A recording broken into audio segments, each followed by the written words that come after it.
Good afternoon sir.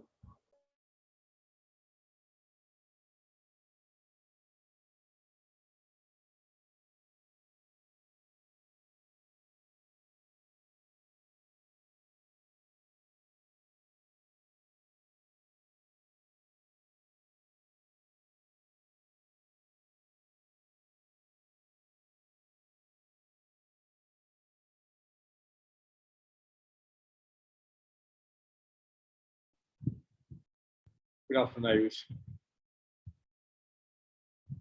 Good afternoon sir.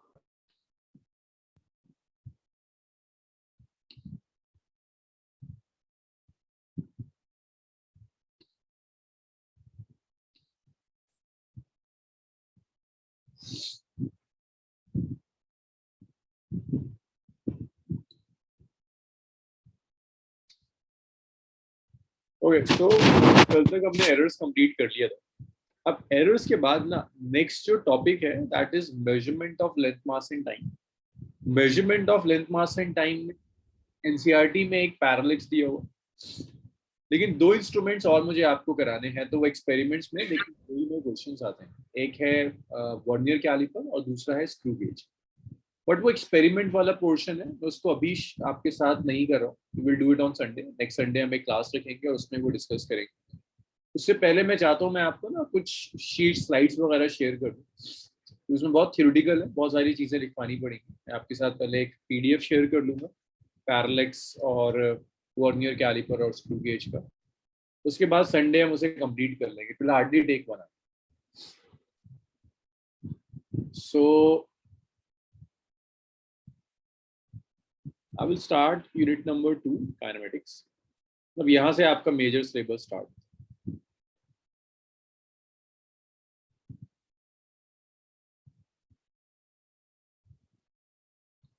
अब देखिए, kinematics को हम कई टॉपिक्स में डिवाइड करते हैं। इसमें कई टॉपिक्स होंगे। पहले समझो काइनेमेटिक्स का मतलब क्या है। काइनेमेटिक्स इज, ये मैकेनिक्स की एक सब ब्रांच है जिसमें आप मोशन की तो स्टडी करोगे, बट कॉज ऑफ मोशन हम स्टडी नहीं करोगे। By the way, cause of motion क्या है? कोई भी ऑब्जेक्ट क्यों रेस्ट से मोशन में आती है? What is cause of motion? Sir external force लगाते हैं उसमें। External. So Sir, some force is applied to it. हाँ, फोर्स मतलब cause of motion is force. So kinematics वो पर्टिकुलर ब्रांच है जिस ब्रांच में आप मोशन की स्टडी तो करोगे but without considering the cause of motion. अब फोर्स नहीं पड़ेगा। एक बार बॉडी मूव कर गई, इसमें कोई डिस्प्लेसमेंट होगा, वेलोसिटी होगी, एक्सेलरेशन होगा, वो सब हम स्टडी करेंगे, बट नॉट फोर्स। काइनेमेटिक्स को कई टॉपिक्स में डिवाइड करते हैं। फर्स्ट है वेक्टर्स। देखिए, वेक्टर्स एनसीईआरटी ने चैप्टर नंबर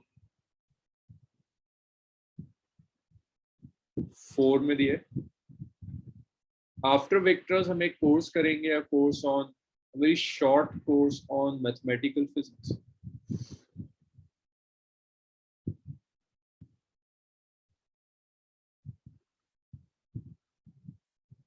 उसके बाद motion in straight line.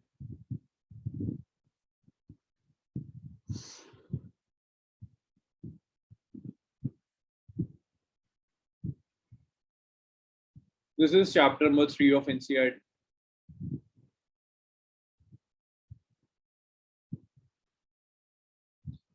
After motion in straight line, we have motion in a plane।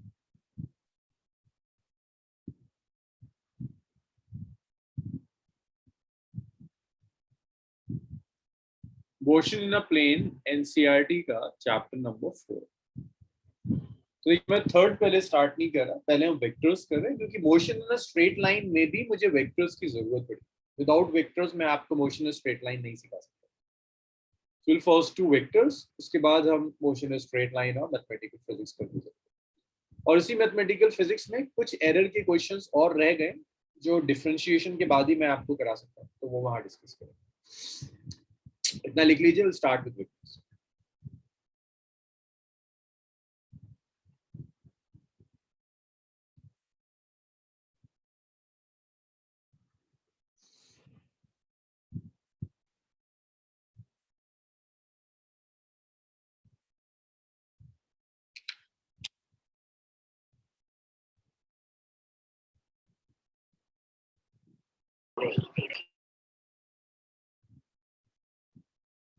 कौन सी सेकेंड यूनिट स्टार्ट किया? वेक्टर से स्टार्ट करें। Okay sir. सर पैरालैक्स बाद में करेंगे? हाँ बच्चे, पैरेलल्स में संडे क्लास लेकर मैं कंप्लीट करा। Okay. Vernier calliper, screw gauge.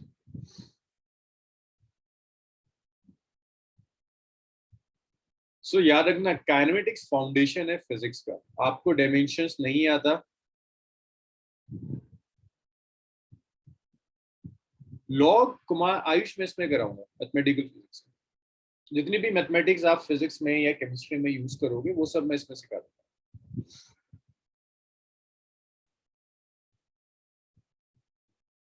चलिए slide change. Vectors.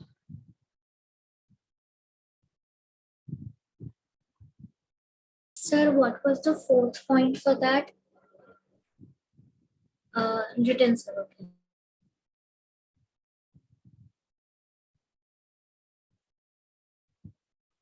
Yes Sir, written. सो देखो वेक्टर्स, अब ये जो पूरा काइनेमेटिक्स है ना, आप इसे समझ लो कि ये फाउंडेशन पिलर्स है फिजिक्स के। अगर आपका काइनेमेटिक्स वीक है तो फिजिक्स वीक है। जितना स्ट्रॉन्ग काइनेमेटिक्स होगा उतना स्ट्रॉन्ग फिजिक्स होगा। हर चैप्टर में इसके बाद जितने भी यूनिट्स आएंगे सब में आप काइनेमेटिक्स यूज करें। काइनेमेटिक्स में सबसे फर्स्ट जो टॉपिक आता है that's vectors. Vectors chapter number 4 of NCERT. Vector start होता है with the concept of physical quantity again. Physical quantity we know, हर वो चीज जिसे हम मेजर कर सकते हैं that's a physical quantity. We can divide physical quantity into two categories. Physical quantity can be scalar or your physical quantity can be vector. So we have two types of physical quantities. One is scalar physical quantity, another is vector. Scalar वो particular quantities हैं जिनमें सिर्फ magnitudes होगा, direction नहीं होगा। And the best thing about scalar is scalar algebraic laws को follow करता है। तो जो भी आपने class 10 तक algebra पढ़ा है, that's very well valid for scalar quantities. But on the other end, vectors are those quantities which have magnitude, direction, and they follow vector laws. Vectors में हमेशा एल्जेब्रिक लॉज फॉलो नहीं होते। Like vectors में ऐसा हो सकता है कि 2 + 2 4 ना है, 2 + 2 0 दे, 2 + 2 1 हो सकता है, 2 + 2 3 हो सकता है in vectors. So scalars are quantities, these are quantities having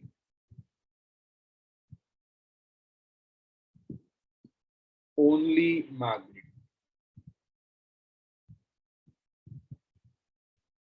So ये वो क्वांटिटीज हैं जिनमें सिर्फ मैग्नीट्यूड होगा, नो डायरेक्शन।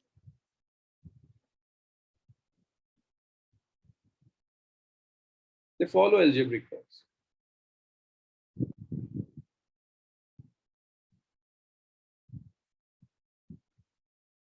So जो भी आपने अलजेब्रा पढ़ा, एडिशन, सबट्रैक्शन, मल्टीप्लिकेशन, डिवीजन, सब स्केलर के लिए लगे। Few example of scalar quantities: mass is a scalar, time is a scalar, distance is a scalar quantity. These are few examples of scalar. Vectors ये वो quantities हैं जिनमें magnitude भी होगा, they have direction also,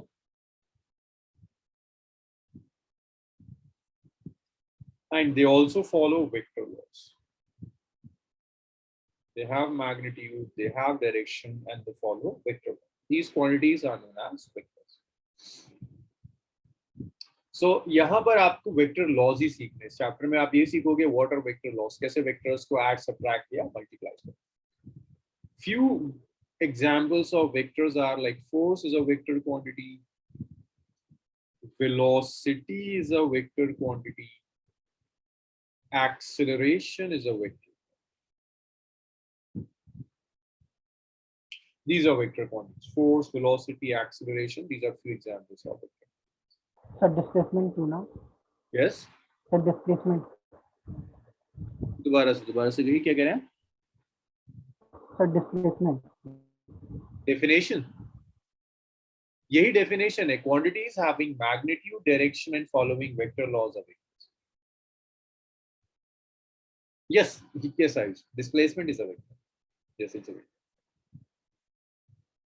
अब vectors को we can classify vectors into two categories. दो categories में आप वेक्टर्स को डिवाइड कर सकते हैं. दो तरह के वेक्टर्स होते हैं. एक होता है पोलर वेक्टर और एक वेक्टर होता है जिसे हम कहते हैं axial.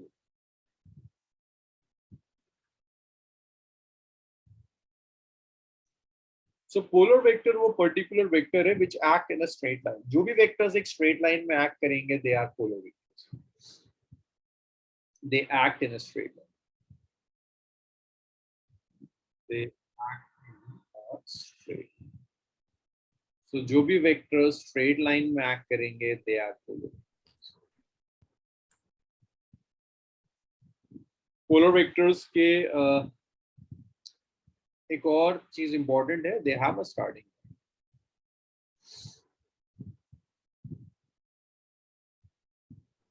Sorry sir, late join करने के लिए क्या करवा रहे हो?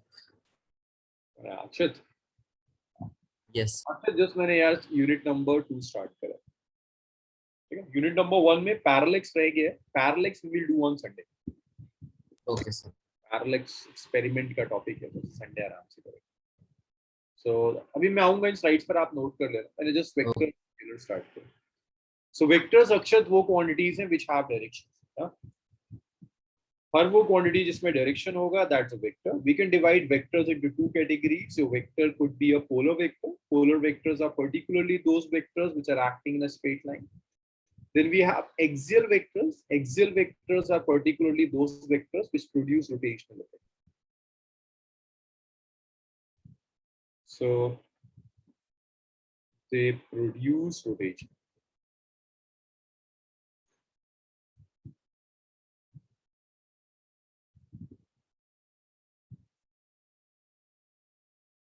इनको एक्सियल इसलिए कहते हैं क्योंकि ये जो भी रोटेशनल इफेक्ट प्रोड्यूस करेंगे वेक्टर्स, उनका डायरेक्शन उनके एक्सिस के अलोंग होता है.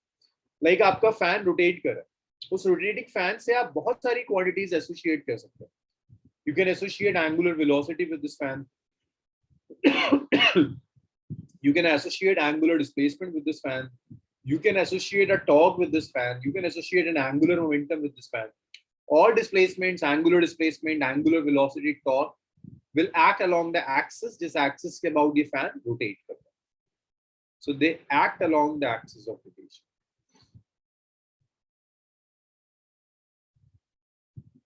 Axis of rotation.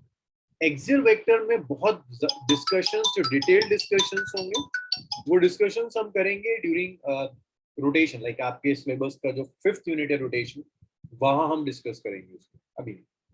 So we have two types of vectors. One is polar vector and another is vector vector. Polar vector will act in a straight line. Axial effect vector will produce rotation. Some examples of polar vectors, like force is a polar vector. Velocity is a polar vector. They act in a straight line. Examples of axial vectors are torque is an axial vector. It produces a rotational effect. Then we have angular velocity. This is also a rotational vector. This also produces rotation. These are two types of vectors, polar vector and axial. अच्छा चलिए इतना लिखिए. ये इसका screenshot ले लेना अक्षरा, तो just name it.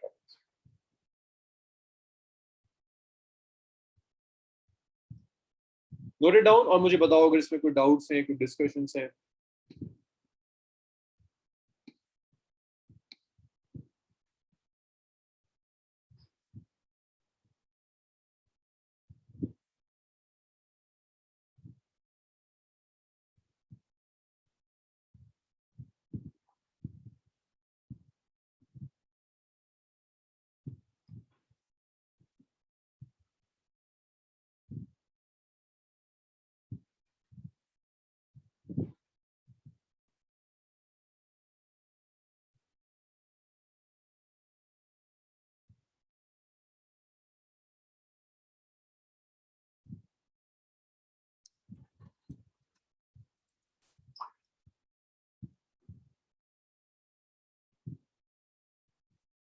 Slide change करूं?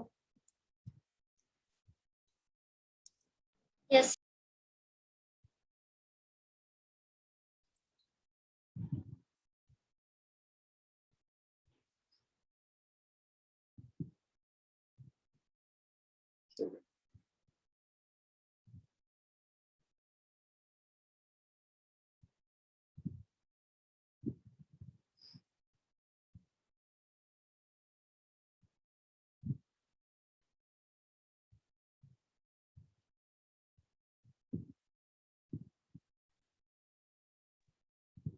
एक्सियल वेक्टर समझ नहीं आया मतलब पूरी तरह। एक्सियल वेक्टर देखो, हर वो वेक्टर जो रोटेशनल इफेक्ट प्रोड्यूस करता है that's an axial vector. Like अगर एक बॉडी रोटेट करे और उस रोटेशन को एक्सप्लेन करने के लिए आप जो भी क्वांटिटीज यूज करोगे, क्या क्या होगा? अगर एक बॉडी रोटेट कर रही है, आप एंगुलर वेलोसिटी यूज कर सकते हो, आप एंगुलर डिस्प्लेसमेंट यूज कर सकते हो, आप टॉर्क यूज करोगे, एंगुलर मोमेंटम यूज करोगे। These all are axial vectors, rotational effect produce करते हैं। Okay sir. अब नेक्स्ट जो पॉइंट आता है डायरेक्शन। यूजुअली हम क्या करते हैं, कहते हैं अगर बॉडी रोटेट करी, इधर इट विल रोटेट क्लॉकवाइज और एंटी क्लॉकवाइज, ये तो दो डायरेक्शंस है। बट एक्सियल वेक्टर्स को हम यूजुअली क्लॉकवाइज और एंटी क्लॉकवाइज नहीं कहते। हम एक्सियल वेक्टर का डायरेक्शन ऐसे देते हैं, फैन का एक्सिस या तो ऊपर होगा या नीचे होगा जिसके अबाउट टू रोटेट करे। अब क्यों डायरेक्शन एक्सिस के अलोंग होता है, क्यों हम क्लॉकवाइज एंटी क्लॉकवाइज नहीं देते, इस डिस्कशन का अभी यहाँ कोई मोटिव नहीं। वी विल डिस्कस इट जब हम रोटेशन में। Why we don't give clockwise or anti-clockwise direction to rotation vector? ये हम rotation. Sir, for axial vectors, can we take an example of the rotation of Earth? See, rotation of Earth is a phenomenon, right? Okay. To explain rotation of Earth, you will use certain physical quantities. Like कौन-कौन सी physical quantities आप associate करोगे rotation से? Sir, we can use gravitation force. Gravity force. Okay, force is a polar vector. It acts in a straight line. And what other quantity you can associate? Torque, because it's rotating. Yes, sir. We can use torque. That torque is an axial. Okay, sir. So rotation of Earth is not a physical quantity. In the same way, motion of a car is not a physical quantity. Motion of a car is a phenomenon. To explain that phenomena, we can use various physical quantities. We can use force, we can use linear momentum, we can use displacement, we can use velocity. All those are physical quantities which are polar vectors. Okay? So always, see difference हमेशा याद रखिए between phenomena and physical quantities. Phenomena को explain करने के लिए we use physical quantities, and vectors are classifications of physical quantities. Okay. Yes, कुछ general terms है vectors के लिए, मैं जल्दी जल्दी से वो टर्म्स लिखता हूँ। General notations, general notation and vectors.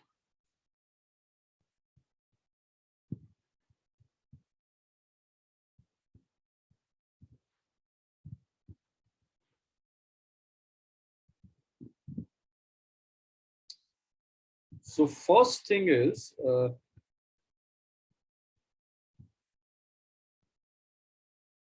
Vectors की नोटेशन देखिए कैसे रिप्रेजेंट करते हैं। देखिए वेक्टर और स्केलर में डिफरेंस है। तो जब भी आप मेंशन करोगे किसी वेक्टर को, तो दिखना चाहिए कि आप वेक्टर को मेंशन कर रहे हैं।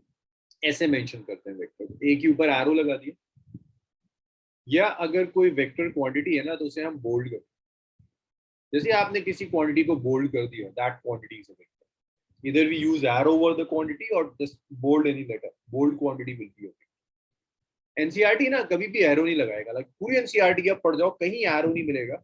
जहां भी कोई वेक्टर आता है NCERT उसे बोल्ड करता है। So that bold thing is good. Notation के बाद next we have let's take one example of it. Like मैं आपको एक example दे रहा हूँ। We have a force of 10 Newton due east. देवन इसमें मैग्नीट्यूड क्या है और डायरेक्शन क्या है?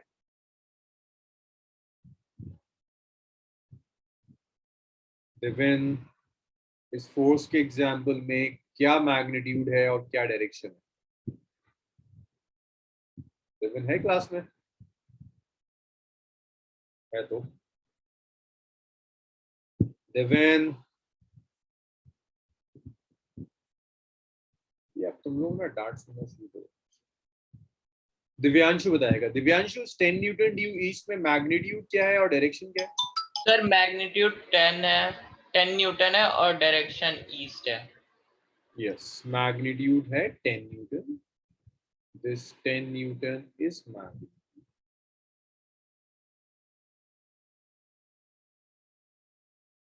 Sir, magnitude will be only 10 or 10 with this unit also? The unit also. we consider unit, and due east is ये direction. सो कई बार ऐसा होगा कि वो आपसे कहेगा सिर्फ और सिर्फ वेक्टर के मैग्नीट्यूड को रिप्रेजेंट करो. सिर्फ मैग्नीट्यूड को रिप्रेजेंट करने के लिए या तो आप उसे मॉडुलस में रख दोगे, या आप एक काम करोगे कि एरो हटा दो, जस्ट ऐसे लिख दो, बोथ मींस मैग्नीट्यूड. सो जैसे यहाँ पर the magnitude of force in this particular example is 10 Newton, so you can write that magnitude is either as mod of F or you can write magnitude as F, which is equal to 10. That is the magnitude. Notation, magnitude. The next is geometrical representation. Devin, आप class में हैं?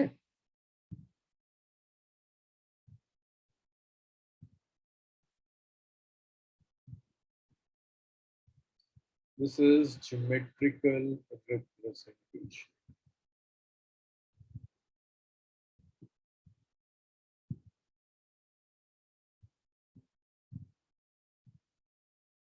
So geometrically, we represent a vector by an arrow. This is how we represent a vector. This is known as the tail of arrow. And this is known as the head of arrow. And the separation between the tail of the arrow and the arrowhead is the magnitude.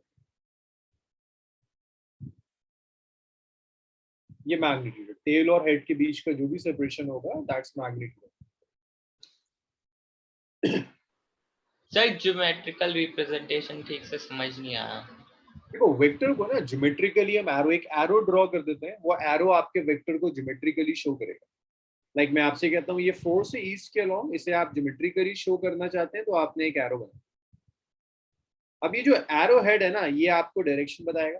ये बताएगा vector कहाँ जा रहा है. East के along है तो arrow head east में होगा. वेक्टर अपवर्ड्स एक्ट कर रहा है तो एरो हेड अपवर्ड्स हो जाएगा. और ये जो लेंथ ऑफ एरो है, लाइक टेल टू हेड का सेपरेशन, ये आपको डायरेक्शन बताएगा, सॉरी मैग्नीट्यूड बताएगा. तो जो एरो हेड होगा ये आपको बताएगा डायरेक्शन. अगर वेक्टर राइट में एक्ट कर रहा है तो एरो हेड राइट में होगा. अगर वेक्टर ऊपर एक्ट कर रहा है तो एरो हेड ऊपर हो जाएगा. और जो लेंथ ऑफ एरो है, लेंथ ऑफ दिस एरो, ये length of arrow will tell you the magnitude of the vector. ये आपको बताएगा कि आपके वेक्टर का मैग्नीट्यूड क्या मैग्नीट्यूड है आपके वेक्टर का. ये लेंथ ऑफ एरो.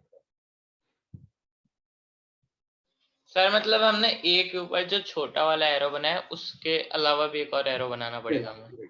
ये जो ऊपर एरो बनाया ना, ये सब सिंबल है. ये नहीं बता रहा है कि वेक्टर राइट में है. वेक्टर राइट में हो, लेफ्ट में हो, ऊपर हो या नीचे हो, ये बेचारा एरो तो राइट में जाए, तो सिंबल है. ठीक है सर. ठीक है, ये एरो बताएगा डायरेक्शन. जैसे मैंने ऐसे ड्रॉ कर दिया, मैंने कहा एक वेक्टर ए है, इस तरफ एक्ट कर रहा है, तो आपको पता चल गया अच्छा एरो राइट में ना, राइट में एक्ट कर रहा होगा. एक वेक्टर मैंने यहाँ ड्रॉ कर दिया तो आपको ये देखकर पता चल गया कि ओके एरो लेफ्ट में होगा. दोनों की एरो की लेंथ कंपेयर कर कर मुझे सुहानी आप बता सकते हो कि किसका मैग्नीट्यूड ज्यादा है. Which vector is greater? Sir, it should be A. A. No. Yes, sir. A होगा. Because Why it's is arrow. greater than So because उसका arrow longer है. arrow? Simple. Length of अब ये ऐसा नहीं है कि आप मेजर करके बनाओगे. It's relative. मैंने आपको 10 न्यूटन दिया, आपने एक एरो ले लिया. मैंने आपसे कहा अच्छा 20 न्यूटन के लिए, तो आप कंपैरेटिव बड़ा एरो ड्रॉ कर दोगे. It's relative, rough sketch up, measure नहीं करके बनाते. अब इसके बाद कुछ बेसिक डेफिनेशंस आती हैं वेक्टर्स के लिए. अब इन डेफिनेशंस को स्टार्ट करने से पहले कुछ जनरल डिस्कशंस देख लेते हैं. आई एम श्योर कि आपकी इंट्यूशन से आप ये डेफिनेशंस लिख सकते हैं. आयुष, अगर मैं कहता हूँ I have 2 vectors and those 2 vectors are equal, तो क्या मतलब है इक्वल होने का? मैग्नीट्यूड और डायरेक्शन के टर्म्स में आप कुछ बता सकते हो आयुष? सर मैग्नीट्यूड सेम होगा. हाँ, मैग्नीट्यूड इक्वल होगा, डायरेक्शन भी सेम होगा. अच्छा मानसी, अगर मैं आपसे कह रहा हूँ we have 2 vectors and they are negative of each other, क्या मतलब है? So that they are in opposite directions. Negative of each other means they have same magnitudes, but yes, they are acting in opposite direction. Vector में एक term और हम use करते हैं, the term of parallel vectors. कि vectors parallel. Parallel simply means they are acting in same direction. You have few vectors which are acting in same direction, तो आप कहोगे they are parallel. You have few vectors which are acting in opposite directions, तो आप कहोगे they are anti-parallel. ये कुछ छोटी-छोटी सी notations हम use करें. तो जैसे first है equal vector.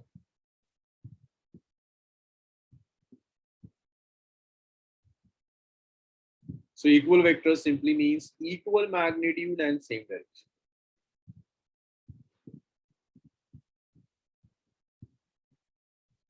Equal magnitude, same direction. So if we have two vectors which have equal magnitudes and are acting in same direction, then we say that vectors are equal. इसको मैं ऐसे show कर सकता हूँ. This is vector A. And this is vector B. देखो दोनों के arrows same direction में means they are acting in same direction. ऐसे भी लिख सकता हूँ. देखो arrows same direction में होने चाहिए. ऐसे लिखूँ या ऐसे लिखूँ, that's the same thing. The direction of arrow matter करता है, इसकी relative position नहीं कि ऊपर है या नीचे.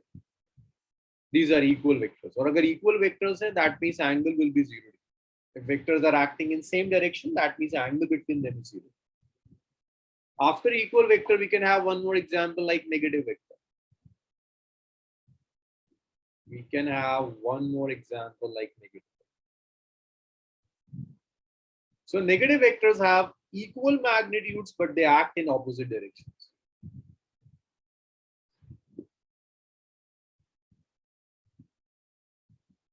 Equal magnitude and opposite direction.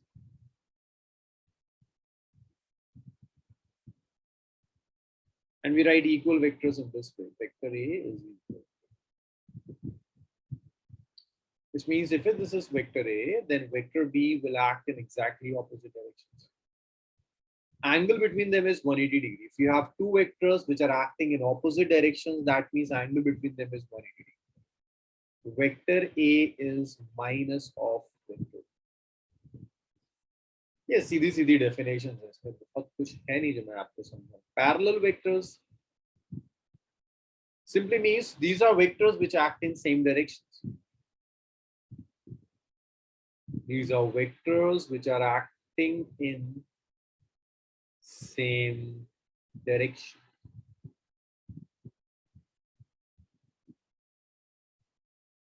So this is vector A and this is vector A. They are parallel. Parallel में जरूरी नहीं है कि magnitude same हो. The important thing is they're acting in same direction. That's it. Magnitude may or may not be equal. So remember this thing. Magnitude may or may not be equal. Okay, so Akshat, can I say that all equal vectors are parallel? Yes, sir. Can I say that all parallel vectors are equal? No, sir. No. Huh?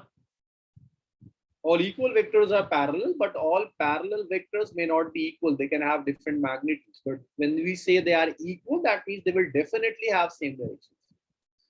Just like parallel vectors, we can use anti-parallel vectors.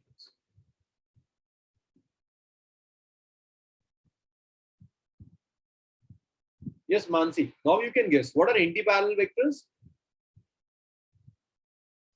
Vectors that have unequal, like vectors that are in opposite directions, And what about their magnitudes? different magnitude. It's necessary they should have different magnitudes. They can even have same magnitude. Sir, they can even have same magnitude. Magnitudes may or may not be. Magnitude may or may not be equal. इसके अलावा कुछ और basic definitions आती हैं, like we say coplanar vectors. Coplanar vectors means vectors acting in same plane. vectors acting in same way. ये सब वो terms है जो हम यूज करेंगे, इसीलिए डेफिनेशंस लिखनी पड़ेंगी, अदरवाइज आपसे कोई पूछेगा नहीं what are coplanar vectors. Now to understand coplanar vectors आप एक काम करो, आपके रूम में 4 वॉल्स होंगी ना, हर वॉल एक प्लेन है, वॉल पर आप कैसे भी कर वेक्टर ड्रॉ कर दो, ऐसे ड्रॉ कर दो, ऐसे ड्रॉ कर दो, ये सब कोप्लेनर एक वॉल।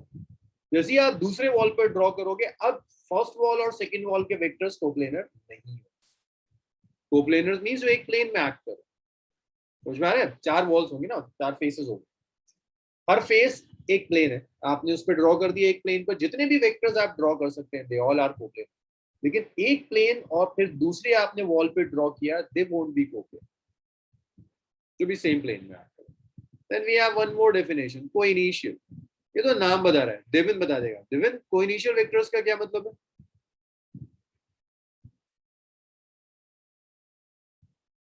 अच्छा, देविन तो आज लॉग इन करके चला गया, देविन ने आज अटेंडेंस लगाई और निकल गया। Coinitial vectors, coinitial vectors means vectors having same side, vectors having same side.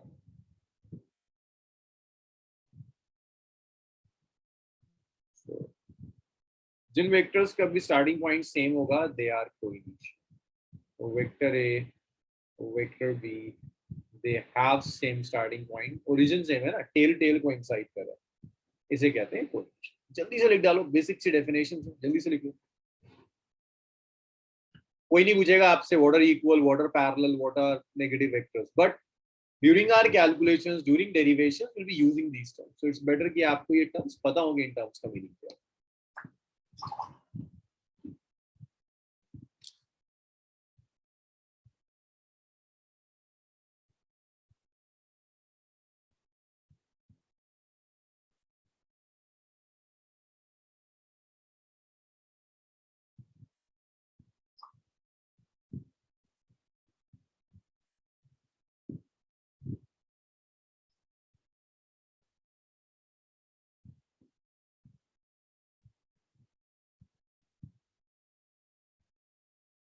So can you show the previous slide? नहीं आयुष, बहुत न्यूमेरिकल्स, वेक्टर्स में बहुत न्यूमेरिकल्स, जस्ट ये तो स्टार्टिंग है ना, इंट्रोडक्शन, आफ्टर 10 मिनट्स न्यूमेरिकल्स ही न्यूमेरिकल्स, क्योंकि वेक्टर्स ना फिजिक्स का टॉपिक नहीं, बेसिकली मैथ्स का टॉपिक है। आप इसमें अलजेब्रा ही सीखोगे, addition, subtraction, multiplication, division. Yes, change कर दूं स्लाइड? सर एक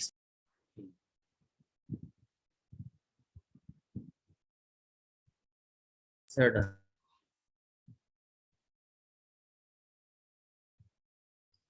So done.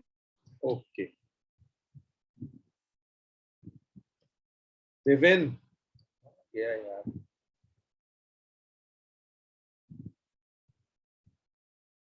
मतलब ये काम स्कूल में होता है ना, अटेंडेंस लगाई, बहुत अच्छा बात। Sir done.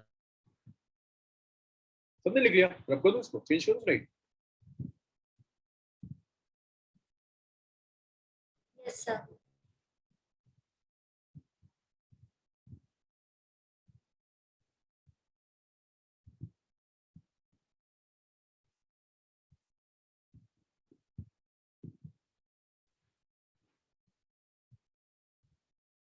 अच्छा, एक चीज और है, like from maybe this Wednesday or Thursday onwards, we are starting a crash course. This crash course is particularly for students जिन्होंने 12th कर लिया, over कर लिया। It's a 80 hours crash course जिसमें हम पूरा physics करा देते हैं, 80 hours for physics, 80 hours for chemistry, 80 hours for biology और maths अगर आपका JEE। तो आप में से अगर कोई चाहे उसे ज्वाइन करना, किसी को लगता है ओके मैं 40 आवर्स में पूरा 11th पे एक बार सिलेबस कर लेता हूँ, किसी के पास टाइम हो, क्योंकि ये क्रैश कोर्स मॉर्निंग में होता है, daily 5 hours in the morning, तो कर सकता है, मुझे उसमें कोई इशू नहीं है। अगर आप में से कोई ऐसा है जो ज्वाइन करना चाहता है, इससे लगता है कि इतना कैलिबर है, Sir, how many days? It will be for 2 months, next 2 months, 8 weeks, 240 hours, 8 weeks, so it will be very fast, but at least आपको पूरा सिलेबस हो जाएगा, एक बार हो जाएगा। Sir what is the timing? 9 to 2:30. तो school चलता है। सर सर स्कूल चलता है। काम हो सकता है उसकी रिकॉर्डिंग्स भी अगर आप देख सकते हो, सिर्फ इसलिए कि जितनी बार आप सिलेबस करते हो ना, जेई क्रैक करने के फर्स्ट अटेम्प्ट में चांसेस उतने ज्यादा बढ़ जाते हैं जितनी बार आप सिलेबस कर सकते हो। तो मेरी कोशिश यही होती है कि 11th में आपको जितनी बार करा दूं, 12th जब आप करोगे फिर किसी ना किसी तरह से आपको बुला बुला कर रिवाइज कराता रहा। 11th का सिलेबस 3 बार करना होता है, 12th का 2 बार करना होता है to crack in the first. Change कर दूं स्लाइड? Yes sir. 2 बार तो ऐसे हो जाएगा, एक बार मैं करा रहा हूँ, एक बार आप वेडनेसडे संदीप सर के साथ आते हो, तो उनके साथ आपका रिवाइज होता रहेगा, फिर एक और बच जाएगा। सर इस वीक भी ज्वाइन करना है वेडनेसडे को? हाँ हाँ हाँ। अच्छा, इसके बाद ना डेफिनेशंस के बाद स्टार्ट विद यूनिट वेक्टर्स। अच्छा, अब एक काम करो, मुझे बताओ कि आपको क्या लगता है कि वेक्टर्स में मैग्नीट्यूड पे कोई रेस्ट्रिक्शन है या मैग्नीट्यूड कुछ भी हो सकता है? एक बार सब अनम्यूट कर लो, थोड़ी देर डिस्कस कर लेते हैं फॉर द नेक्स्ट 5 मिनट्स। जो कुछ भी मुझे आगे कराना है थोड़ा सा डिस्कशन हो जाएगा। सब अनम्यूट कर लो एक साथ। Sir restriction as in sir जैसे मैग्नीट्यूड की मैं आपसे कहूँ कि मैग्नीट्यूड 1 ही होगा या मैग्नीट्यूड 2 ही होगा या मैग्नीट्यूड कुछ भी हो सर मेरे हिसाब से कुछ भी हो सकता है। कुछ भी हो सकता है। सकता है। क्या लगता है स्वानी? मैग्नीट्यूड पे कोई रिस्ट्रिक्शन होगा? अनम्यूट कर लो, सब माइक अनम्यूट कर लो, जरा 2-4 मिनट डिस्कस करते हैं, फिर मैं लिखना शुरू करूँ। सो अगर मैं वेक्टर का मैग्नीट्यूड कह रहा हूँ तो मैग्नीट्यूड में अक्षत कह रहा है कोई रिस्ट्रिक्शन नहीं होगा, कुछ भी हो सकता है। 5 भी हो सकता है, 10 भी हो सकता है, 1000 भी हो सकता है, ऐसे होता है सुहानी?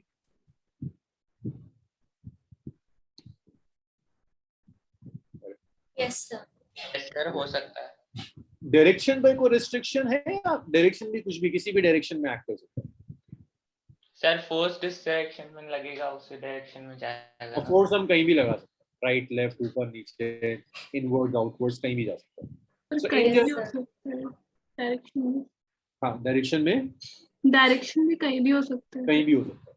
सो इन जनरल वेक्टर्स में कोई भी मैग्नीट्यूड हो सकता है, कोई भी डायरेक्शन हो सकता है। लेकिन अगर मैं यूनिट वेक्टर कहता हूँ, अगर मैं स्पेशली यूनिट वेक्टर की बात करूँ, तो यूनिट वेक्टर वो पर्टिकुलर वेक्टर्स हैं जहां मैग्नीट्यूड 1 हो, रेस्ट्रिक्शन मैग्नीट्यूड के ऊपर है। फोर्स है तो 1 न्यूटन का, वेलोसिटी है तो 1 मीटर पर सेकेंड, डिस्प्लेसमेंट है तो 1 मीटर, कोई भी वेक्टर हो लेकिन मैग्नीट्यूड 1 होना चाहिए।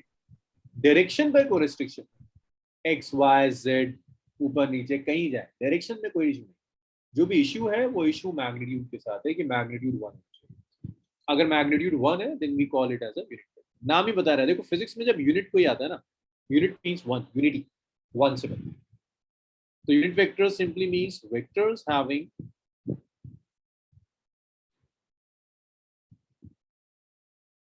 unit magnitude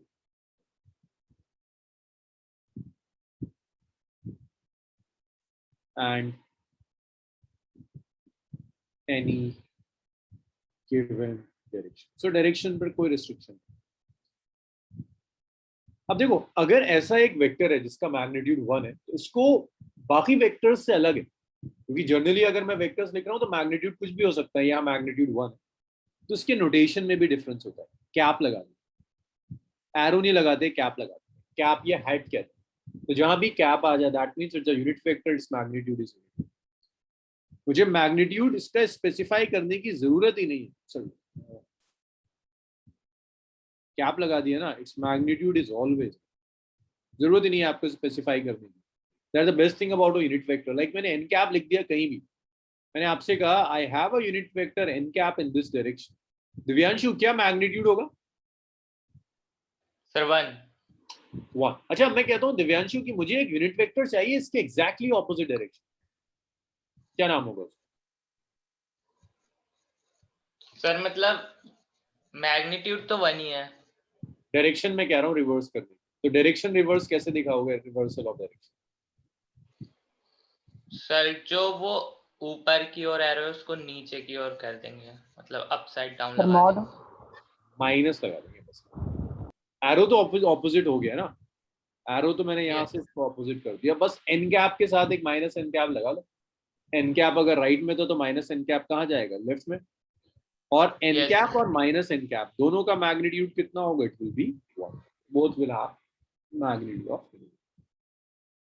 अब अगर मैं कोई और आपको वेक्टर देता हूँ, जनरल वेक्टर दे दिया मैंने आपको ए, इसका मैग्नीट्यूड 1 नहीं है, मैं आपसे कहता हूँ इसको यूनिट वेक्टर बनाओ, तो इसको यूनिट वेक्टर बनाने के लिए आप क्या करोगे? Take this vector and divide it by its magnitude. Simple. अगर मैग्नीट्यूड 5 था तो 5 को 5 से डिवाइड कर दो, 1 आ जाएगा यूनिट वेक्टर. अगर मैं कह रहा हूँ मैग्नीट्यूड 100 था, डिवाइडेड बाय 100, मैग्नीट्यूड 1 आ जाएगा. That's a unit vector. इसके बाद आपको कुछ यूनिट वेक्टर्स चाहिए जिनके डायरेक्शंस भी फिक्स्ड होंगे. अभी तो मैग्नीट्यूड फिक्स था, डायरेक्शन कुछ भी हो सकता है, बट अब मैं आपसे कह रहा हूँ कुछ यूनिट वेक्टर्स ऐसे लेते हैं जहां डायरेक्शन भी फिक्स्ड हो. They are known as universal unit vectors. Universal unit. So एक एक्स एक्सिस के लॉन्ग यूज करते हैं, एक वाई एक्सिस के लॉन्ग यूज करते हैं, एक जेड एक्सिस के लॉन्ग. एक्स एक्सिस के लॉन्ग जो यूनिट वेक्टर यूज करते हैं उसे आई कैप कहते हैं. वाई एक्सिस के लॉन्ग जो यूज करेंगे उसे जे कैप कहेंगे. जेड एक्सिस के लॉन्ग जिसे यूज करेंगे उसे के कैप कहेंगे. So I cap is a unit vector along X axis.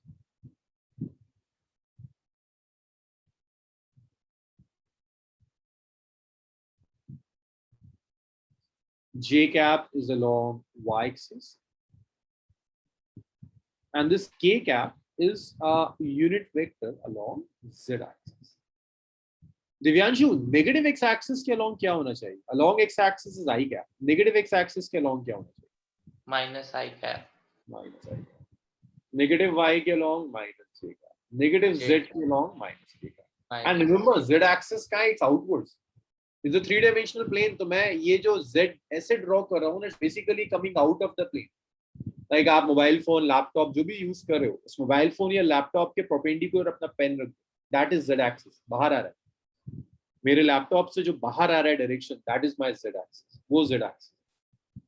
ये तो 3-dimensional नहीं होता ना बोर्ड. मेरे पास 3-dimensional बोर्ड नहीं है जो मैं आपको दिखा पाऊँ ये बाहर एक्ट कर रहा है. z axis is out. Now, after these universal unit vectors, अब देखो इनकी एप्लीकेशंस क्या. एक बार यूनिट वेक्टर्स आप यूज करोगे ना यूनिवर्सल, तो डायरेक्शन में कुछ लिखने की जरूरत नहीं. लाइक मैं आपसे कहता हूं मेरे पास एक फोर्स है, आई have a force of 5 I cap. काफी है. मैग्नीट्यूड कितना है? 5 है. डायरेक्शन क्या? एक्स एक्सिस है. That's it. 5 न्यूटन का मैग्नीट्यूड था, डायरेक्शन एक्स एक्सिस के अलॉन्ग. एक और देखिएगा, मैं आपसे कहता हूं एक वेलोसिटी है -10 j कैप मीटर पर second. Akshat, what is the magnitude of this velocity? Sir 1. Now, why 1? It's -10 j cap. -10. J cap है ना, -10. Not -10, it's +10. ठीक है, ये याद रखना. वेक्टर का मैग्नीट्यूड पॉजिटिव होता है, वेक्टर का मैग्नीट्यूड नेगेटिव नहीं होता. नेगेटिव साइन हमेशा डायरेक्शन में आता है. अक्षत, अब बताओ मुझे डायरेक्शन क्या होगा? Sir y axis. Y axis or negative y? Negative y. You have minus j cap, so it's negative y axis. Let's take one more example. I'm writing a displacement which is -20 k cap meter. Suhani, what is the magnitude of this displacement? So the magnitude should be, it's in south, right? No. Magnitude, I'm not asking direction. Magnitude. So the magnitude will be -20. It's 20. Yes. अभी तो मैंने explain किया था कि magnitude में negative नहीं होता है. Direction. So north. K cap means कौन सा एक्सिस है? North upwards. Not Z. Z. Okay. Okay, and which Z? Negative Z. This is how we use unit vectors. आपको डायरेक्शन स्पेसिफाई कर देगा. कहीं J cap आ जाए, then you know कि okay y axis के along act कर रहा है. कहीं I cap आ जाए, you know it's acting along x axis. K cap आ जाए, पता है आपको कि Z axis के along. Just note it down. These unit vectors are important. और याद रखना दीज आर फाउंडेशंस, ये अगले 2 साल आपका पीछा नहीं छोड़ेगा।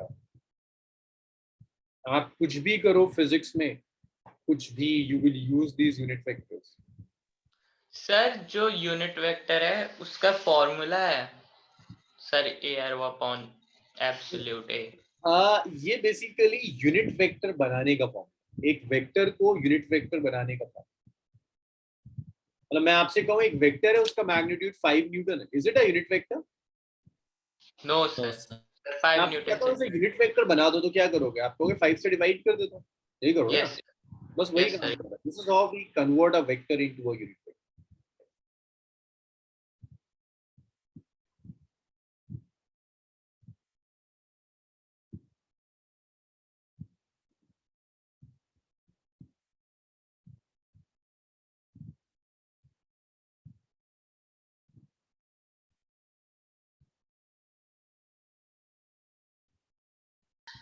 सर जब हम वेक्टर लिखेंगे तो आई जे और के हमें पहले लिखना होगा ना सर, यूनिट के पहले।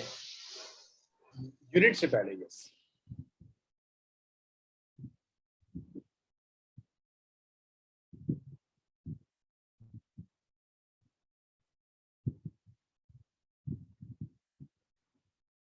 सर अगर रिप्रेजेंटेशन के लिए आगे वेक्टर्स को रिप्रेजेंट करना है वाया ग्राफ, तो विविड मतलब उसमें हमें मार्किंग्स दी होगी ना कि कितने मीटर्स में लेके करना है। एज इन हम लोग 1 मीटर को 1 यूनिट से अगर उसको करके देखें तो। नहीं नहीं नहीं, वैसा कुछ नहीं करना। मतलब आप जब ड्रॉ करने की आप बात कर रहे हो वेक्टर को, यस सर। नहीं नहीं नहीं, दिस इज रफ स्केच, सब रफ है। मतलब ये जो एरो मैंने ड्रॉ किया ना डिस्प्लेसमेंट के लिए, इस एरो की लेंथ कभी आप मेजर करके नहीं ड्रॉ करोगे, rough. Okay sir.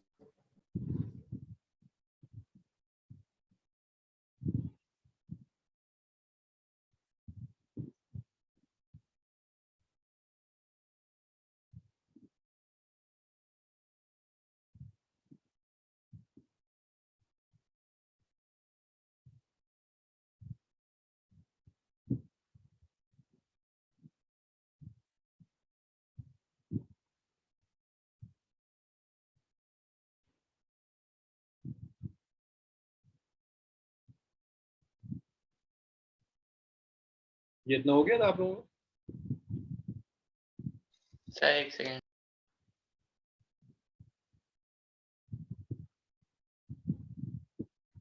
Sir written.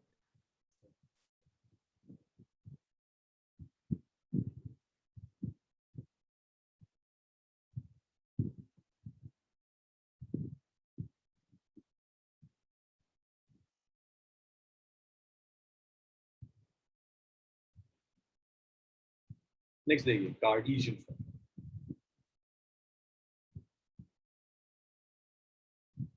Not अभी जरा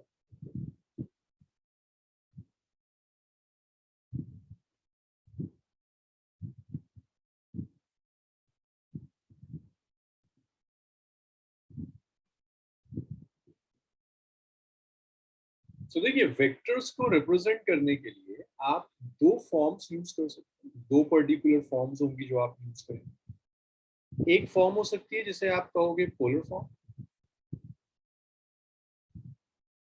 एक फॉर्म हो जाएगी जिसे आप कहोगे कार्टेशियन।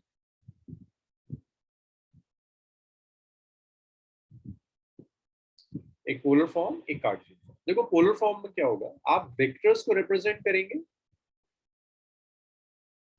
एंगल्स के थ्रू। मतलब वेक्टर्स का जो भी डायरेक्शन होगा उसमें आपको एंगल गिवन होगा 2 वेक्टर्स के बीच। ये पोलर वेक्टर्स नहीं है, polar form. Polar form maths में अगर आपने कॉम्प्लेक्स नंबर पढ़ा है तो वहां आप देखोगे पोलर फॉर्म का क्या मतलब। तो पोलर फॉर्म फिलहाल आप सिर्फ इतना समझो कि पोलर फॉर्म में आपको जो वेक्टर्स दिए उनके बीच में एंगल गिवन होगा to give a sense of direction. आपको एंगल देगा। कार्टेशियन फॉर्म में हमेशा आपको वेक्टर यूनिट वेक्टर की फॉर्म्स में देगा, i cap, j cap, k cap हमेशा यूज होगा। सभी तो आपको सिर्फ इतना देखकर आइडेंटिफाई करना है कि whether a given vector is in polar form or in Cartesian form. So if you have angle between 2 vectors, then that is polar form. If you have I cap, J cap and K cap unit vectors, then that is in Cartesian. ये Cartesian form में अगर I cap, J cap, K cap है और अगर angle है vectors के बीच में, then this is good. अच्छा, इसके बाद अब देखो जरा डिटेल में कार्टेशियन फॉर्म।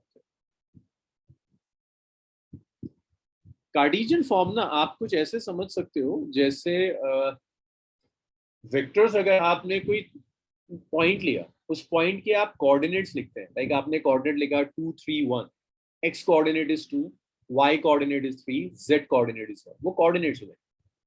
इसी तरह से एक वेक्टर को आप x, y और z की टर्म्स में एक्सप्रेस कर सकते हैं। आप बता सकते हो कि वेक्टर x एक्सिस के लॉन्ग वैल्यू इतनी है, y एक्सिस के लॉन्ग वैल्यू इतनी है, z एक्सिस के लॉन्ग वैल्यू इतनी है। इसे आप Cartesian form.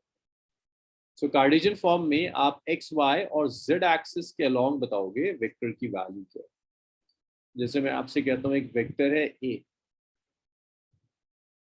It's a1 I cap plus a2 j cap plus a3 k cap. So a1 is component of vector a along x-axis. This is component of vector a along x-axis. Now, what is a2? It's component of vector a along y-axis. And what is a3? It's component of vector a along z-axis. तो Cartesian form में क्या है कि instead of giving the complete magnitude, मैंने आपको x के long अलग दे दिया, y के लॉन्ग अलग दे दिया, z के लॉन्ग अलग। अब मैं आपसे कहता हूँ कि अच्छा मुझे एक काम करो, जरा बताओ टोटल मैग्नीट्यूड क्या होगा। Then for total magnitude we use this relation, it's a1 square, it's a2 square, it's a3 square. This is the Cartesian root over a1 square, a2 square, a3 square. ये आपका Cartesian form. एक और example देखिएगा, ये magnitude है Cartesian form. अब ये derive कहाँ से होता है? डेरिवेशन हम करेंगे आफ्टर पैरेललोग्राम। लाइक आप एक बार पैरेललोग्राम लॉ कर लोगे तो आपको खुद दिखने लगेगा अच्छे तो डायरेक्ट फॉर्मूला ही, इसको मैं अभी डिराइव नहीं करा सकता, we will derive it after parallelogram. I'm giving you one example, one basic example. Like a vector A is given as 2i cap plus 3j cap plus 4k cap. I need magnitude of vector A. So the magnitude of vector A will be, the coefficient of I cap is 2, it's 2 square. Coefficient of j cap is 3, it's 3 square. Coefficient of 4 cap is k cap is 4, so it's 4 square. ये आ गया root over 9 और 16 कितना हो गया, 25 और 4 25 नहीं हुआ ना, 16 और 9 25 और 4 25। ये बताओ कार्टेशियन फॉर्म आया समझ?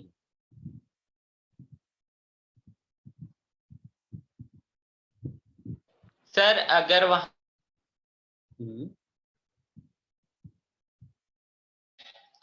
अगर वहां पे 2i cap plus 3j cap minus 4k cap होता तो वहां पे डायरेक्शन माइनस z एक्सिस होती ना?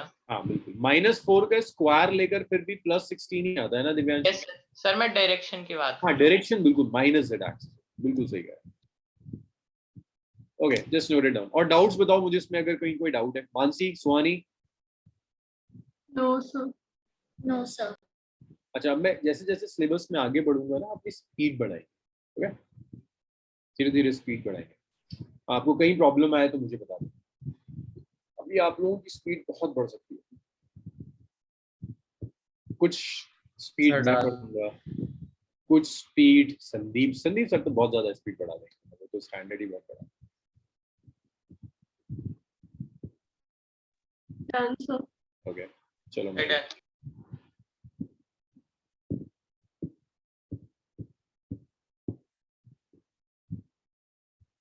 और जहाँ इशू है वहाँ डिस्कस करो। लाइक छोटी बैचेस रखने का इसके अलावा और कोई रीजन नहीं है कि आप डिस्कस कर पाए। अगर यहाँ मैं 20 बच्चे भर दूंगा तो हमारा डिस्कशन नहीं होगा।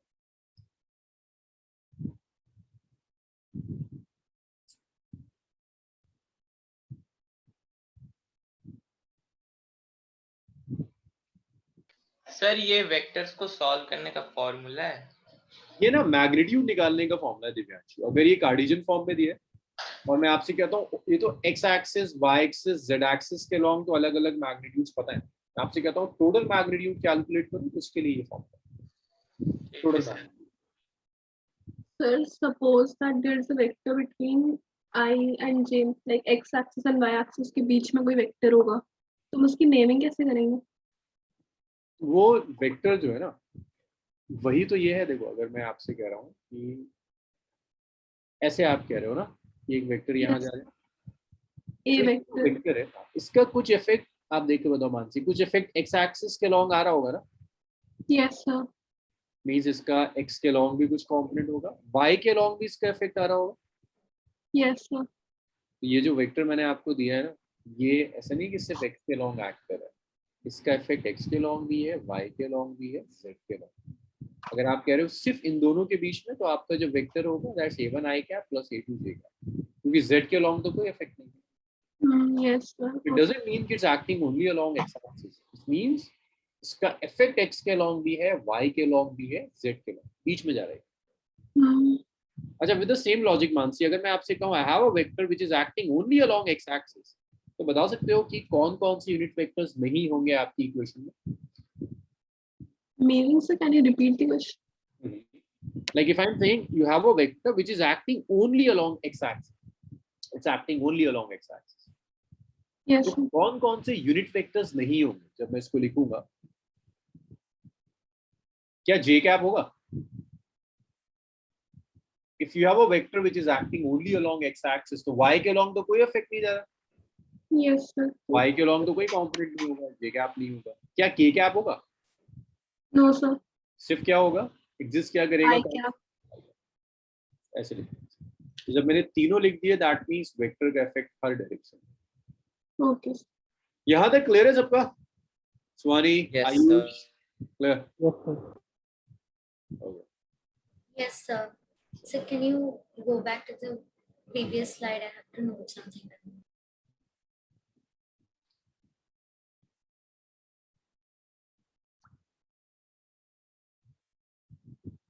Sir, नहीं आयुष, पोलर कॉम्प्लेक्स नंबर और ट्रिगो नहीं होंगे। मैं तो बस आपको एक एग्जांपल दे रहा हूँ कि जो पोलर वेक्टर है ना, पोलर वेक्टर और कॉम्प्लेक्स में पोलर फॉर्म एक ही तरह की चीज। जैसे कॉम्प्लेक्स में पोलर फॉर्म अगर आपने पढ़ा है, पोलर फॉर्म में किसी भी कॉम्प्लेक्स नंबर को ओरिजिन से एक एरो की टर्म्स में और इस एंगल की टर्म्स में एक्सप्रेस करते हैं, इसे कहते हैं पोलर फॉर्म। और कॉम्प्लेक्स में एक और फॉर्म होती है जिसमें आप कोऑर्डिनेट्स बताते हैं, इसमें आप बताते हो x के लॉन्ग कितना है, y के लॉन्ग कितना है, z के लॉन्ग कितना है। तो बस मैं वहां से कंपेयर कर रहा हूँ। सर तो इसमें कोऑर्डिनेट्स निकाल सकते हैं? कोऑर्डिनेट्स है ना, ये तो रहे, आपको पता तो x के लॉन्ग क्या है, ये कोऑर्डिनेट्स है। Yes. वेक्टर के कोऑर्डिनेट्स बता रहा है आपको कि x के लॉन्ग कितने। देखो कोऑर्डिनेट्स का मतलब क्या है, ये तो बता रहा है आपको कि x के लॉन्ग क्या वैल्यू होगी, y के लॉन्ग क्या वैल्यू। नहीं सर, पॉइंट मतलब किस पॉइंट पर होगा? अच्छा, किस पॉइंट पर एक्ट कर रहा होगा? Yes sir. बिल्कुल बिल्कुल कैलकुलेट कर सकते, अभी सीखेंगे उसको आगे धीरे धीरे,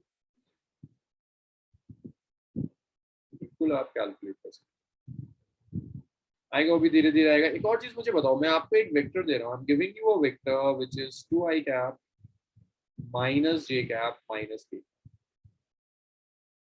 सो चलो इसे मैं सॉल्व कर देता हूँ। मैं आपसे पूछ सकता हूँ कि इसका मैग्नीट्यूड क्या होगा। So magnitude will be 2 square, j cap का coefficient is -1 square, k cap का कोएफिशिएंट इज -1 स्क्वायर, 4 5 6 होगा। अब मैं आपसे कहता हूँ इसका यूनिट वेक्टर बनाओ। सुहानी कुछ याद है यूनिट वेक्टर कैसे बनाएंगे इसका? It's not a unit vector, magnitude √6 है, यूनिट वेक्टर कैसे बना सकते सुहानी?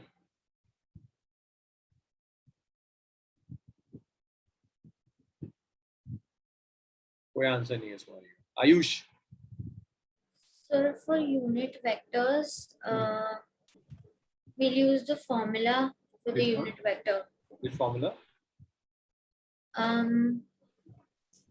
We'll use 6 upon, no, it will be yes sir, a dash upon modulus में a. Yes, vector by its magnitude. Yes sir. It will be 2i cap minus j cap minus k cap divided by which? 6. So this is your unit vector a cap, which is 2 I cap by root 6 minus j cap by root 6 minus k cap by. This is unit vector of a cap. 2 I cap by root 6 minus j cap by root 6 minus k cap by root 6. एक और question देखिएगा, ये तो आप मुझे solve करके बताओगे. A is I cap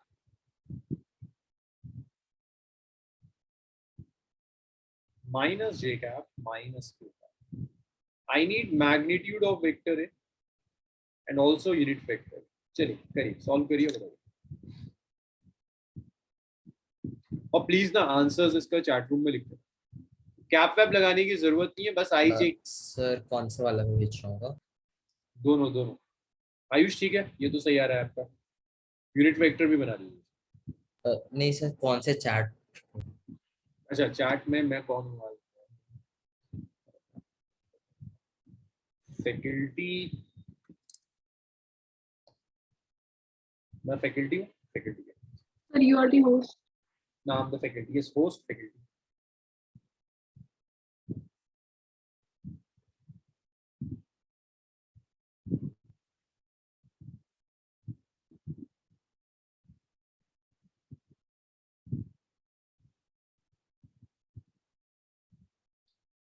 Good, Swani, the magnitude is fine. अब unit vector calculate कीजिए.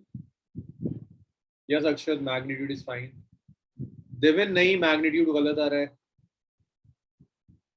अब यूनिट वेक्टर बनाइए. इसका यूनिट वेक्टर कैसे बनाएं? ये ना बस दो ही तो स्टेप्स है. मैग्नीट्यूड और unit vector.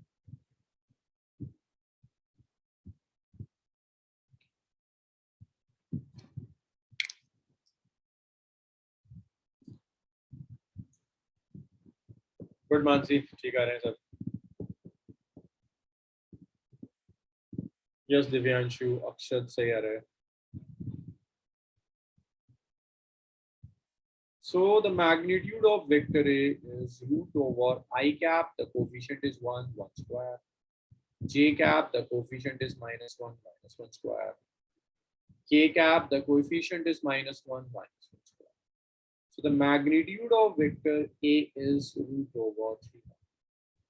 So the unit vector of A cap is vector A divided by its magnitude. So vector A is I cap minus J cap minus k cap divided by its magnitude, which is good, Swani. There.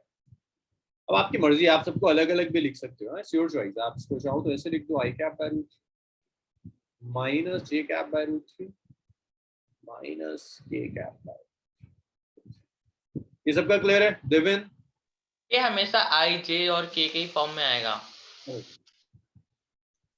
बस एक चीज याद रखना, देखो ये तो Indian authors है. अगर तुम कोई और ऑथर पढ़ रहे हो ना, तो कुछ ऑथर्स ऐसे भी लिख देते हैं, X cap Y cap Z cap. Extreme ही होता है. कुछ ऑथर्स ऐसे भी लिख देते हैं E X cap E Y cap E Z. एक ही बात. आप तो इंडियन ऑथर्स ज्यादा जो पढ़ोगे वो यही यूज करेंगे, बट कुछ ऑथर्स एक्स वाई जेड या E X cap E Y cap E Z cap use करेंगे. सर हम होगा सब एक्स वाई जेड से रिलेटेड, तो देख के समझ में आ जाएगा. हाँ सर, हम एक्स वाई जेड यूज नहीं कर सकते. आयुष यूजुअली नहीं लिखते यार. मतलब मैं, मुझे तो कोई परेशानी नहीं है, लेकिन आपके स्कूल एग्जाम्स में जो टीचर्स कराएंगे ना, वो आई cap j cap k cap use करेंगे. तो मैं वो रिस्क नहीं लेना चाहता कि आप कुछ लिख कर आओ वहां पर क्वेश्चन मार्क लग जाए कि ये क्या. Otherwise x cap is perfectly fine, कोई प्रॉब्लम नहीं. कई ऑथर्स आपको मिलेंगे, जहाँ तक मुझे याद है शायद रेस्निक हेलिडे का जो यूनिवर्सल एडिशन है, use X cap Y cap and Z cap. So अब आपको सीखना है ऐड सबट्रैक्ट कैसे करते हैं कार्टेशियन फॉर्म में. ऐड और सबट्रैक्ट करने के लिए मुझे बस ये देखना है कि आपको इक्वेशंस को ऐड सबट्रैक्ट करना आता है या नहीं.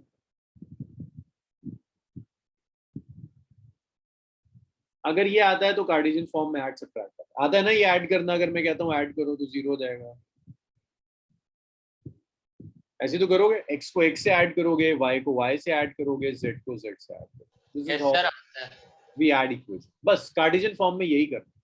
आई कैप को आई कैप के साथ सॉल्व करना है, जे कैप को जे कैप के साथ सॉल्व करना है, के कैप को के कैप के साथ सॉल्व करना है, और कुछ नहीं करना है।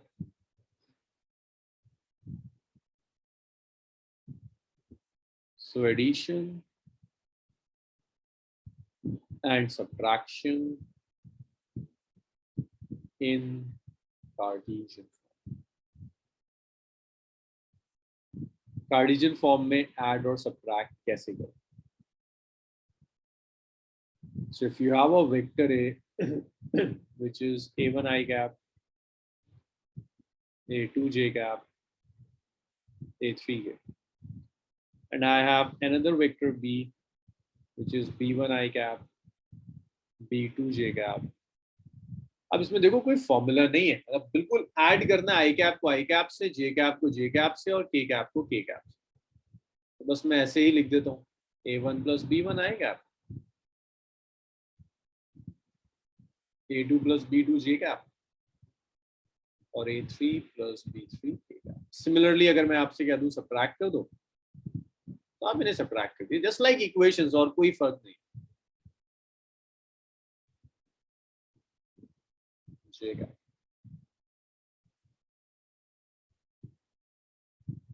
a3 माइनस b3, ऐसे आप ऐड करोगे या आप सबट्रैक्ट। इसमें एक सिंगल क्वेश्चन करेंगे, इसमें जितनी भी पॉसिबिलिटीज हो सकती हैं सब इसी क्वेश्चन में करेंगे। मैं आपसे कहता हूँ एक वेक्टर a है which is I cap plus 2j cap plus 3k cap, and you have another vector b which is I cap minus j cap minus k. First part में you're supposed to calculate a vector c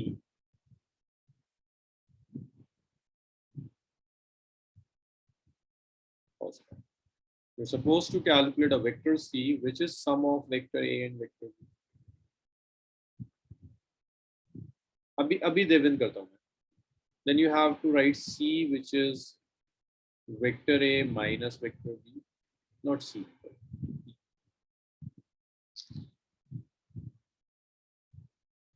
This is. Then you are supposed to calculate c cap. Then you are supposed to calculate d cap. फिर वो आपसे कहता है vector a plus 2b plus 10e is equal to 0. Find e. 5 parts नहीं, 5 parts Cartesian form clear कर देंगे। सो Devin का कुछ मिस हो गया था, देविन लिख लीजिए।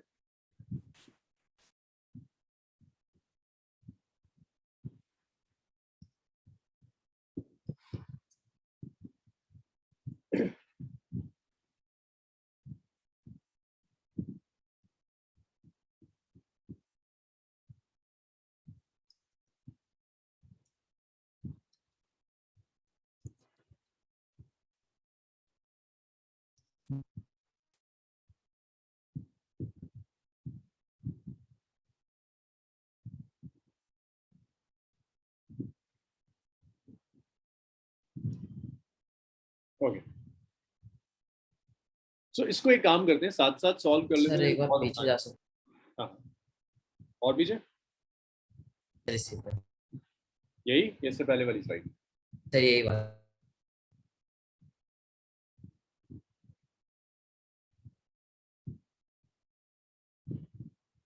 ठीक है Divyanshu.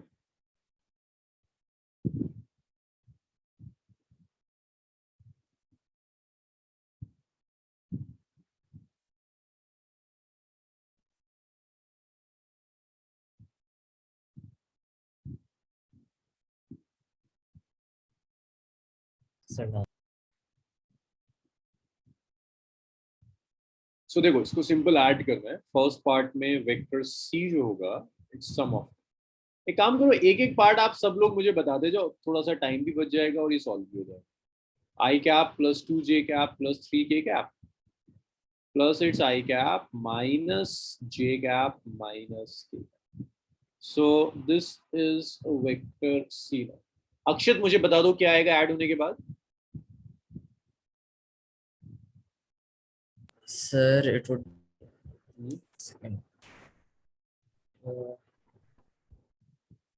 Sir 2 I cap I cap plus I cap is 2 I cap. 2 I cap minus plus J cap 2 J cap minus J cap is plus J cap, right? and 2 K cap. 3 K cap minus K cap is 2 K cap. ये सबका clear है? दिविन, Yes, sir. सुहानी, मानसी, सबका Yes, sir. clear है? चलो, let's do the second part. Vector D का. Vector D is vector A minus vector B, which is I cap plus 2 J cap plus 3 K cap minus I cap minus J cap minus. So ये मुझे कौन बताएगा? दिविन, बताओगे क्या आएगा?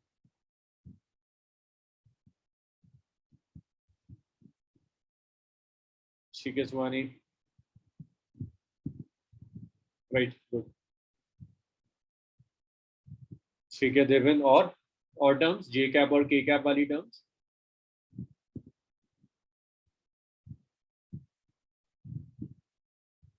Devin दोबारा देखो, यू आर सब्ट्रैक्टिंग देम ना. जब आप सब्ट्रैक्ट करोगे तो बाहर नेगेटिव साइन है, साइन चेंज हो जाएगा. यस आयुष सही आ रहा है. हाँ अब सही है. तो साइन चेंज हो जाएगा ना पूरा नेगेटिव की वजह से. So your D will be I cap minus I cap, 0 I cap आ गया. ठीक है Deven, good. 2 J cap plus J cap 3 J cap आ गया. 3 के कैप प्लस के कैप 4 के कैप आ गया. थर्ड पार्ट, मुझे सी का यूनिट वेक्टर चाहिए. मानसी कैसे कैलकुलेट करेंगे unit vector of c? Vector c तो पता है, यूनिट वेक्टर कैसे है? The unit vector of C will be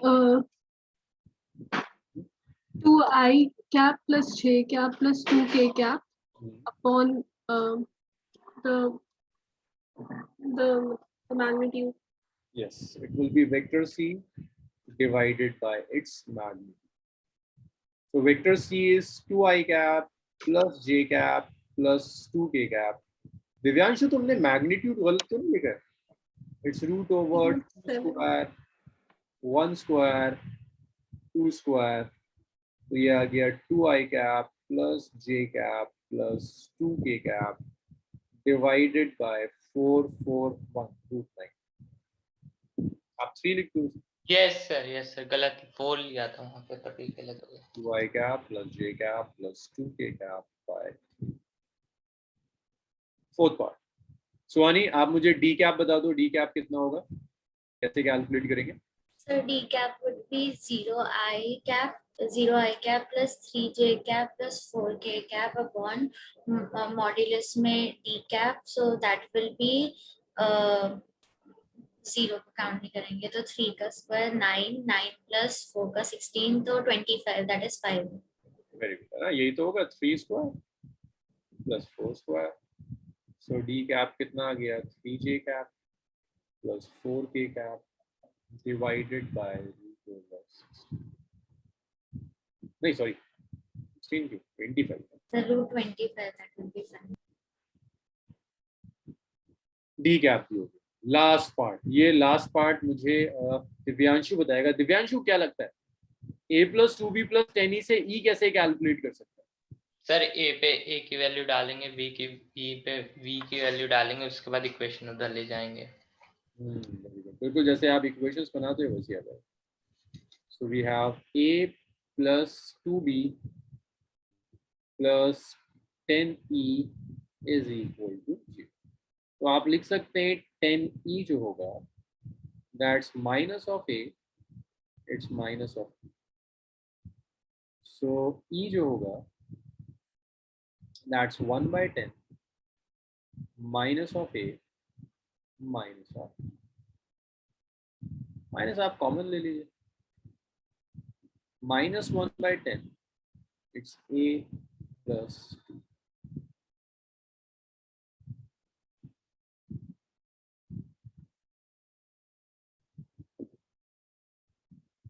values रख. अभी बताता हूँ देवेन वहां 0 था ना, इसलिए 0 को तो लिखने का कोई मतलब ही नहीं था. यहाँ 0 था इसलिए 0 आई कैप था ना, तो आप लिखो या नहीं लिखो दैट्स योर चॉइस. ठीक है. सो a is I cap 2J cap 3K cap.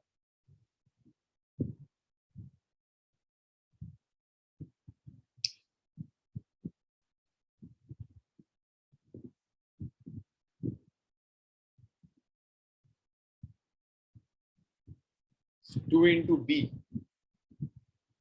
B is I cap minus J cap minus K cap.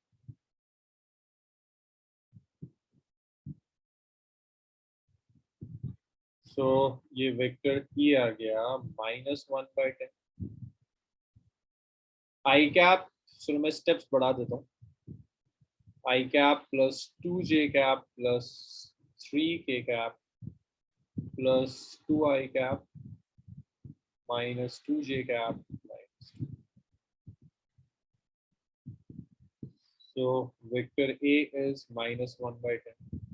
It's I cap plus 2I cap is 3I cap. 2J cap minus J cap is 0J cap. 3K cap minus 2K cap is K cap. It's -1/10, 3I cap plus 0J cap plus K cap. ये सब clear है सारे parts? Yes sir. Yes sir. अब आप note करना चाहो जितना आपने लिख लिया, कुछ रह गया है जिसको नोट कर लीजिए. Okay sir. Just one last question on Cartesian form. Cartesian form easy है, Cartesian form में कुछ है नहीं. पोलर फॉर्म से जब हम एडिशन सब्ट्रैक्शन करेंगे तब जरा कुछ नया अच्छा सा. सर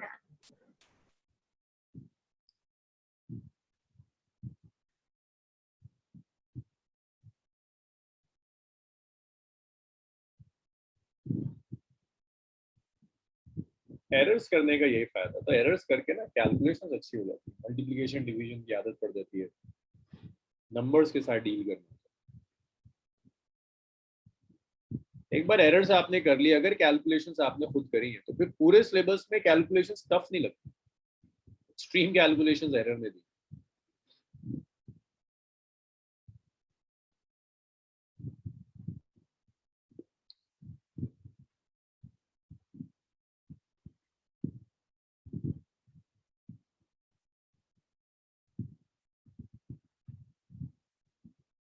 इसी में ना मैं और पार्ट्स ऐड कर दूँ, एक क्वेश्चन और देना इसी में ऐड कर दूँ, और इसका प्लीज आंसर आप चैट रूम में लिखोगे, ये मैंने सॉल्व किया. Calculate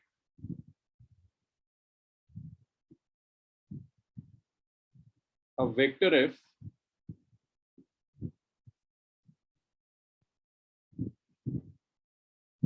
which when added to sum of vector A and vector B gives unit vector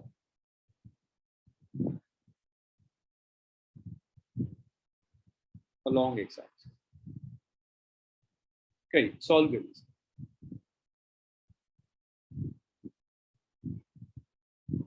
sir question थोड़ा रह गया.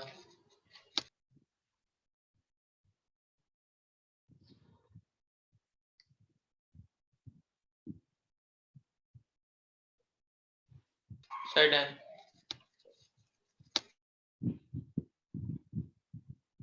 करिए सॉल्व कीजिए.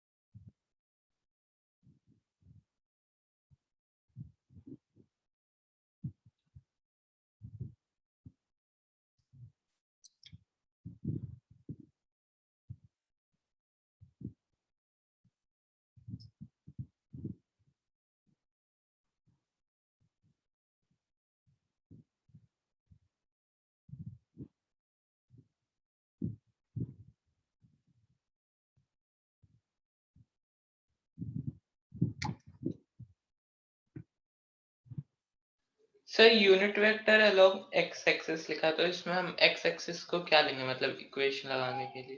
क्या नाम होता है यूनिट वेक्टर का along x-axis? हम एक यूनिट वेक्टर यूज करते हैं. सर मतलब बस आई. हम आई का बिल्कुल आई.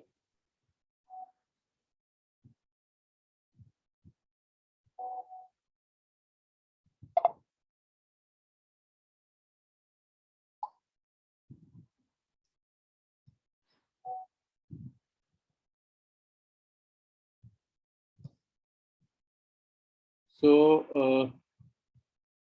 ये सोनी, अक्षत नहीं, अक्षत कुछ गड़बड़ ना, नो अक्षत गलत है। सुहानी क्या हुआ, सॉल्व करिए। Mansi, Yes, sir. Just a second. Yes, that's all.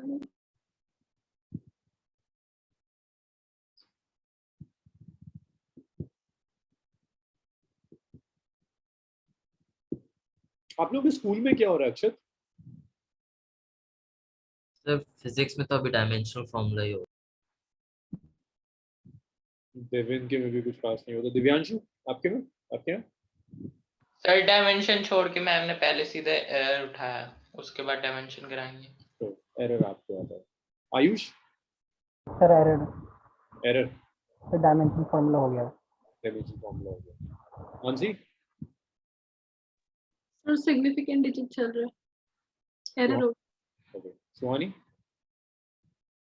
So right now our teacher is on errors. Error से। चलो गुड, सुहानी का आंसर सही है। इजी, क्या करो तुम लोग, क्यों इतना सोच रहे हो? आपसे कह रहा है एक वेक्टर है flow, add this vector to the sum of a and b and you will get a unit vector along x-axis which is I cap. So your force is I cap minus of a plus b.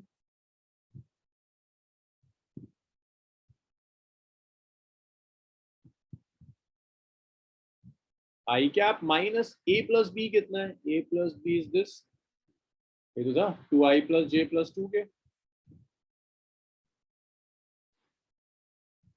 ये तो आया था a plus b 2i plus j cap plus 2k cap.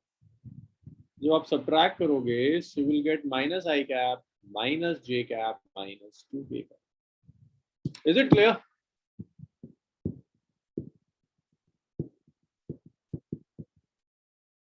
Yes, sir.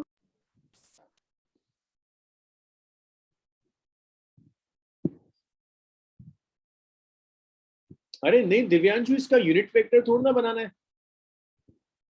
हाँ सिर्फ vector calculate करना है। Yes Ayush सब सही आ रहा है। दिव्यांशु क्वेश्चन देखो, क्वेश्चन देखो। अच्छा सर, हाँ हाँ। ये नहीं कह रहा है इसका यूनिट वेक्टर बनाओ, तो कह रहा है एक वेक्टर कैलकुलेट करो एफ, जिसे ए और बी के सम में ऐड कर दें तो आई कैप आ जाए। ठीक है देवन, नीड अ वेक्टर एफ जिसे आप ए और बी के सम में ऐड कर दो, you get a vector, unit vector along X axis. तो एफ में vector A plus vector B add किया and you are getting a unit vector along X axis which is I cap. तो आपने से लिखा I cap minus vector A plus vector B, I cap minus 2 I cap plus J cap plus 2 K cap, subtract कर दो minus I cap.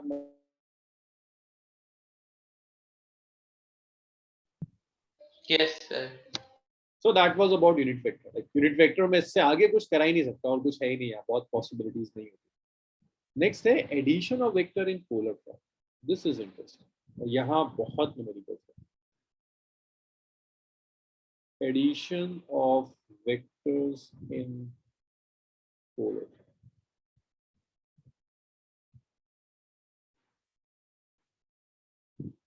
So polar form में vectors का addition करना है, तो उसके लिए 3 लॉज होते हैं। एक होता है parallelogram law, one is parallelogram law, second is triangle law,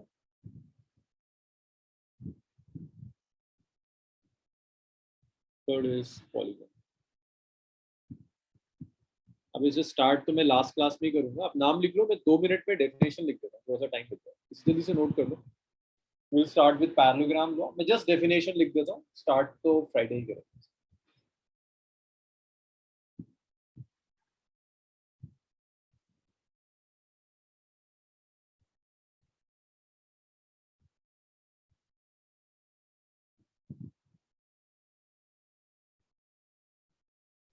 sir polar form और कार्टेशियन प्लेन वाले जो फॉर्म है उन दोनों का आंसर तो सेम ही आएगा ना? हाँ लेकिन मेथड ऐड और सब्ट्रैक्ट करने के मेथड्स बिल्कुल चेंज हो जाएंगे, फॉर्म ही बिल्कुल दिख जाएगा आपको पैरेललोग्राम लॉ में। पैरेललोग्राम लॉ में पहले स्टेटमेंट लिख लो, एक्सप्लेन तो नहीं कर रहा हूँ मैं, इतना टाइम नहीं है कि मैं एक्सप्लेन कर पाऊँ, फ्राइडे ही करेंगे। स्टेटमेंट लिख लो, टाइम बच जाएगा, साथ साथ ही लिख लेना।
ये डेफिनेशन लिख लीजिए, will start in the next class, parallelogram law होता क्या है, कैसे करते हैं। नेक्स्ट क्लास का टारगेट यही होगा, try to finish this parallelogram.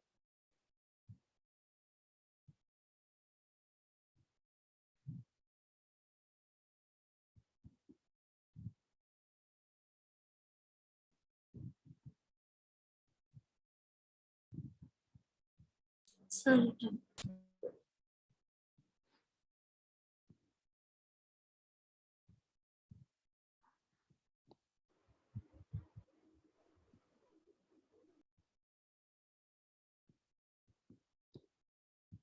Yes, sir. Okay, so let's stop here, आज को यही छोड़ते हैं, फ्राइडे को सर एक इसको जरा वेक्टर्स को एक बार एनसीईआरटी से पढ़िए, स्टार्टिंग की लाइन जो है वेक्टर्स की एनसीईआरटी से एक बार पढ़ना शुरू कीजिए। ये चैप्टर नंबर 4 में दिया हुआ, स्टार्टिंग में वेक्टर्स से स्टार्ट करता है chapter.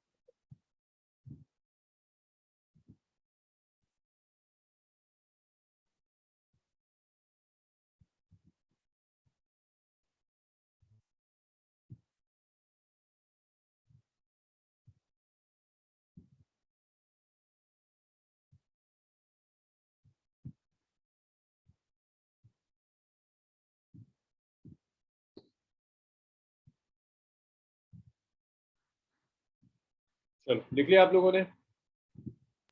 Yes, sir. Okay, so let's yes stop sir, Yes, sir. Thank you Thank sir. Thank you, sir.